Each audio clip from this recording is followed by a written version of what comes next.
Hey everybody, welcome back to the garage. If this is your first time visiting my channel, please go ahead, click on subscribe, and also click on that bell to receive all the updates and activities on my channel.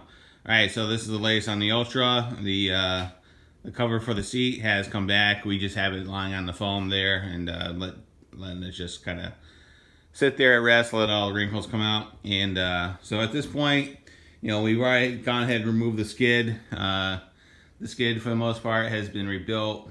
The slides have come in. I gotta install the slides in that because those are completely shot. But what we have to do now is we gotta remove the drive axle on this to replace the bearings. So the wedge chassis is a little bit different. If it has a triple in it, and that pretty much pertains to an XLT, an XCR, an Ultra. Anything with a triple in it, Polaris used a 4-driver axle on it. And to get the drive shaft out, you actually have to remove the chain case. So again, this differs from a 2-driver drive shaft, where you can just loosen everything up, remove the bearing retainer on the left-hand side, and then it slides out. This is a little bit different. We actually have to remove the chain case. Alright, so that being said, let's get to it and I'll show you what you need to do. Alright, so the first thing I'd recommend is if you're doing something like this, grab something. I'm using a pool noodle and put it over this aluminum edge, because as you're working on this, leaning over, that edge will tear up your arm. So do yourself a favor, either grab a towel or a rag or a pool noodle or something to protect that edge and protect yourself. Alright, so the first thing we're going to do is we're going to remove the chain case cover, and this is just held on by 4 3/8 bolts. So let's go ahead and pop those off.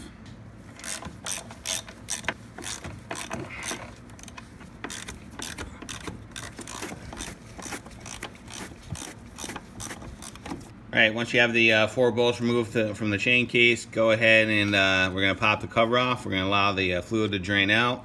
Make sure you have a catch can underneath it to catch all the fluid.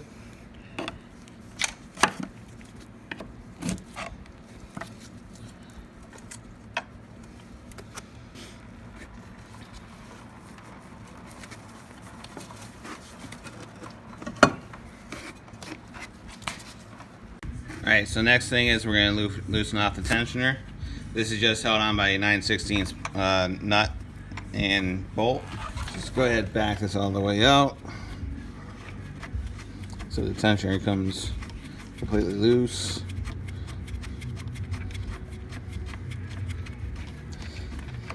Alright, then while you're at it, go ahead and remove your cover gasket so that is out of the way, because that's just going to fall off and get in your way anyway. Go ahead and put that with the cover, and then go ahead and slide the tensioner off. It just slides right out. Okay, so at this point we're going to start removing the gear set. Go ahead and loosen up the bottom gear. That's just held on by a 9/16 bolt. Go ahead and grab the brake. Put that on there.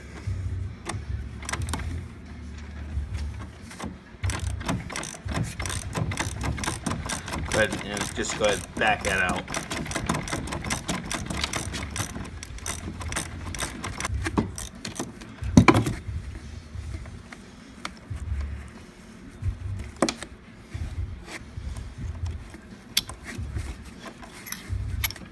So at this point, we're going to go ahead and remove the hardware that's holding the top gear on.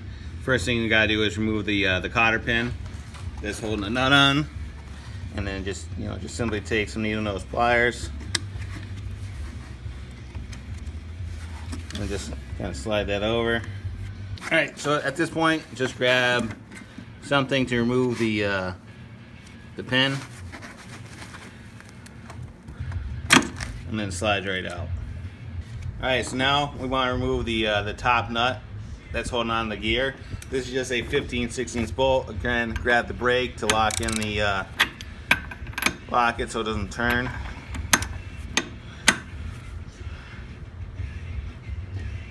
And just go ahead and loosen that up and go ahead and remove it.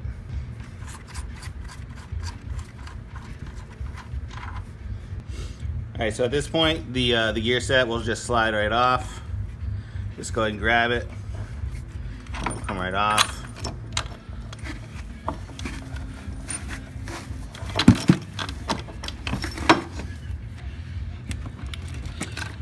so now we're at the point before we can remove the chain case, we have to remove the brake caliper. So to make it a little bit easier, what we're going to do is we're going to remove the coolant tank, and that is held on by a 7/16 bolt to the frame.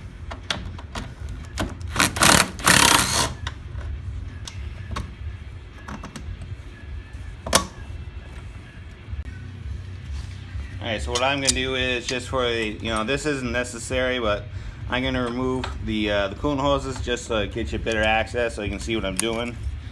And all you're going to do is just going to remove the clamps.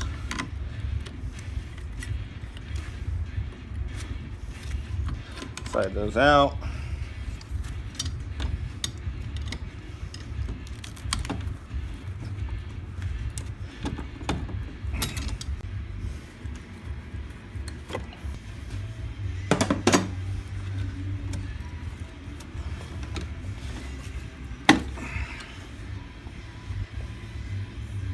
Alright, so now we're at the point where we're going to remove the caliper, and it's just held on by two 9/16 bolts. Go ahead and remove those. Go ahead and slide the coolant tank out of the way.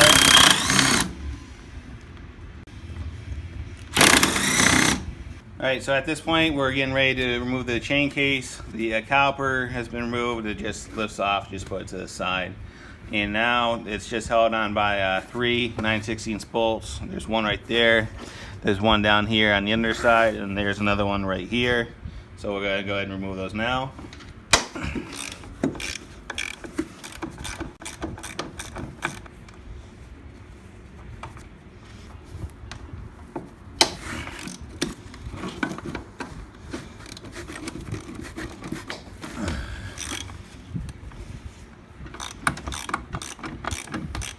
Alright, so now that you have all the bolts removed, now it's just a matter of sliding the chain case off.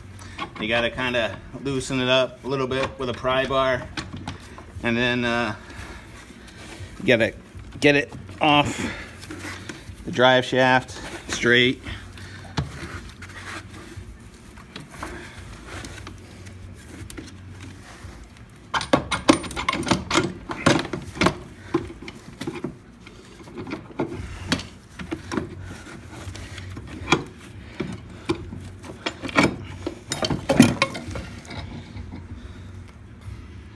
So there you go, one chain case removed, all to replace a track. Alright, so go ahead and grab any hardware they took out. So here's a better view of the bolts. So again, these bolts are captive. I say that loosely, but they're really not. But really, if you look at this one, there's a square hole, and so the carriage bolts engage in the hole in the bulkhead to stop it from spinning. And once you do that, you'll be able to get them out. So, all right. So now what we're gonna do is we're gonna go over on the secondary side and remove the bearing retainer over there, pop the drive shaft out, and then we'll be able to replace the bearing on it. All right. So the next step is you want to remove the bearing retainer from the PTO side.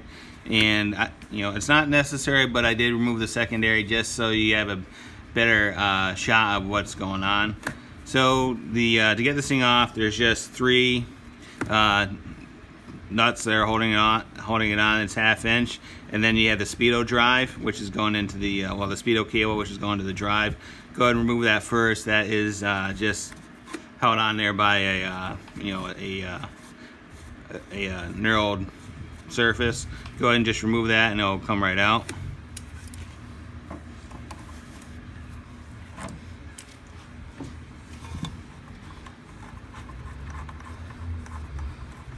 Go ahead, just back that completely out. Well, there's the cable that goes into it. All right, so we're just gonna put that to the side, and then we're gonna go ahead and remove those 1/2 inch bolts.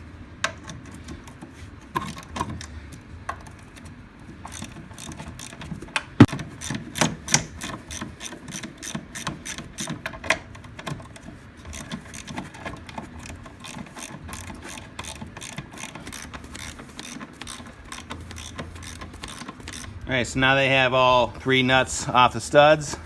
Go ahead and pull the speedo drive out. And what you're going to see is the speedo key. Go ahead and remove that. Put that in a safe place. Just put it right next to the speedo drive. And now we can remove the axle from the sled.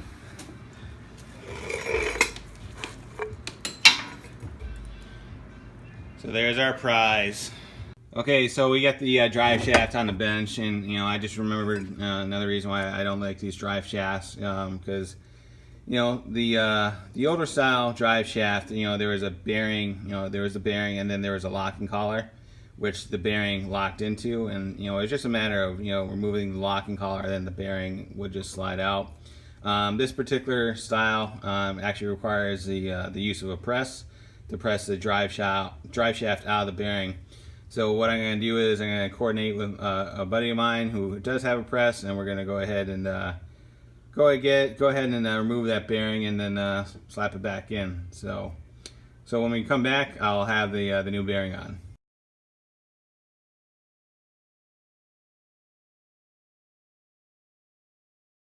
All right, so we got the new bearing on. Sounds good. No noise. All right, that's pretty much the process. If there's any questions, comments, concerns, go and leave them in the comments box. The reassembly is pretty much just a reverse of the disassembly. Pretty straightforward, not that hard to do. All right, thanks for watching. Have a great day. See ya.